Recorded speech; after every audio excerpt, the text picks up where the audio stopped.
ദേശാഭിമാനി മുഖപ്രസംഗം ജൂലൈ 16 ദുരന്തത്തിലും ദുഷ്ടലാക്ക്. തിരുവനന്തപുരത്തെ ആമയിഴഞ്ചാൻ തോട് ശുചീകരിക്കാനിറങ്ങിയ തൊഴിലാളി ജോയി ഒഴുക്കിൽപ്പെട്ട് മരിച്ചത് അങ്ങേയറ്റം ദുഃഖകരമാണ്. പാവപ്പെട്ട കുടുംബത്തിന്റെ ഏക ആശ്രയമാണ് അഴുക്കുചാലിൽ പൊലിഞ്ഞത്.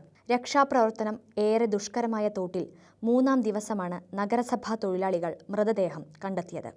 ഈ ദുരന്തം മലയാളികളുടെ കണ്ണു തുറപ്പിക്കേണ്ടതാണ്. തോടുകളും ഓടകളും പുഴകളും മാലിന്യം തള്ളാനുള്ളതല്ലെന്ന് സദാ ഓർമ്മിക്കണം. മാലിന്യങ്ങൾ വലിച്ചെറിയാനുള്ളതല്ലെന്ന സംസ്കാരം നമ്മുടെ ജീവിതത്തിന്റെ ഭാഗമാക്കേണ്ട സമയം അതിക്രമിച്ചുവെന്നാണ് ആമയിഴഞ്ചാൻ സംഭവം ഒരിക്കൽ കൂടി ഓർമ്മിപ്പിക്കുന്നത്. തൊഴിലാളിയെ കണ്ടെത്താൻ നടത്തിയ രക്ഷാപ്രവർത്തനം എടുത്തു പറയേണ്ടതാണ്. റെയിൽവേ ട്രാക്കിനടിയിലൂടെയുള്ള മാലിന്യം തിങ്ങി നിറഞ്ഞ 150ഓളം മീറ്റർ ടണലിലാണ് പരിശോധന നടത്തേണ്ടിയിരുന്നത്. ഈ ഭാഗത്ത് ഇറങ്ങുക തന്നെ പ്രയാസം.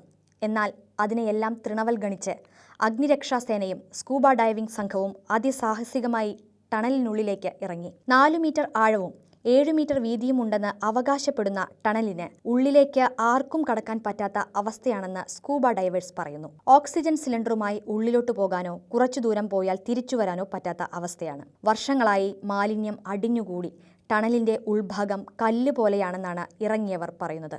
അതുകൊണ്ടുതന്നെ ടണലിനുള്ളിൽ ചെന്നുള്ള പരിശോധന സാധ്യമായില്ല.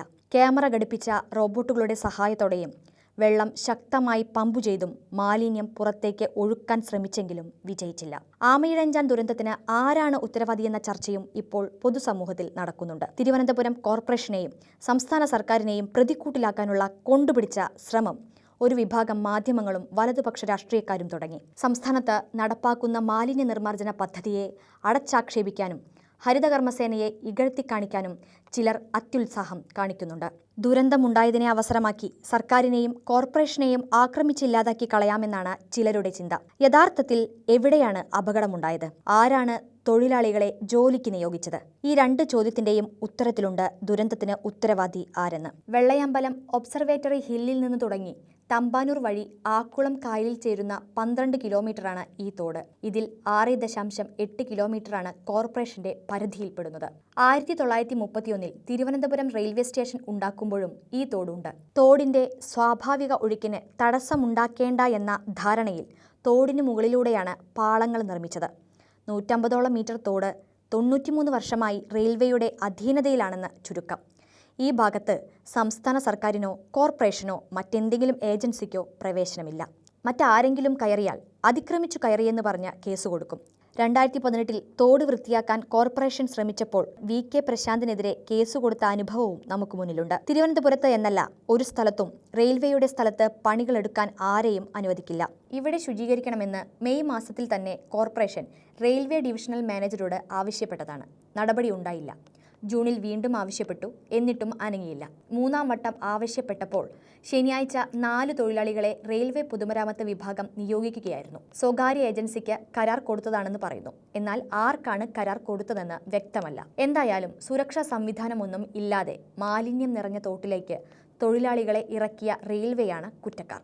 ജോയിക്ക് വേണ്ടിയുള്ള തെരച്ചിലിനിടയിൽ 80 മീറ്റർ ദൂരത്ത് നിന്ന് 40 ലോഡ് മാലിന്യം നീക്കിയെന്നാണ് പറയുന്നത്. വർഷങ്ങളായി അടിഞ്ഞുകൂടിയ മാലിന്യം നീക്കം ചെയ്തിട്ടില്ലെന്നാണ് ഇതിൽ നിന്ന് മനസ്സിലാക്കുന്നത്. റെയിൽവേ സ്റ്റേഷനിലെ ശുചിമുറിയിലെ മാലിന്യം ഉൾപ്പെടെ ഒഴുകുന്നത് ഈ തോട്ടിലേക്കാണ്. തോടിന്റെ മറ്റ് ഭാഗങ്ങൾ ഈ വർഷവും ശുചീകരിച്ചിട്ടുണ്ട്.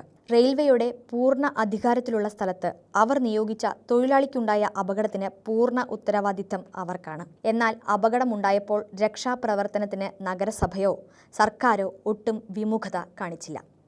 സംഭവം ഉണ്ടായി മിനിറ്റുകൾക്കകം എല്ലാവിധ സജ്ജീകരണവും ഒരുക്കി സർക്കാരും നഗരസഭയും മുന്നിൽ തന്നെ ഉണ്ടായി. റെയിൽവേയാകട്ടെ രക്ഷാപ്രവർത്തനത്തിനും പുറം തിരിഞ്ഞു നിന്നു. മാൻ ഹോളിലിറങ്ങി തെരച്ചിൽ നടത്തുമ്പോൾ അതിനു മുകളിലൂടെ ട്രെയിൻ കടത്തിവിടാൻ തയ്യാറായ റെയിൽവേയുടെ നടപടി തികച്ചും മനുഷ്യത്വരഹിതമായി. ഈ വസ്തുതയൊന്നും പറയാതെ കാടടച്ച് വെടിവെക്കുന്നവർ ദുരന്തത്തിലും രാഷ്ട്രീയ മുതലെടുപ്പിനിറങ്ങിയവരാണ്. അവരെ സഹായിക്കാൻ വലതുപക്ഷ മാധ്യമങ്ങളും മത്സരിക്കുകയാണ്.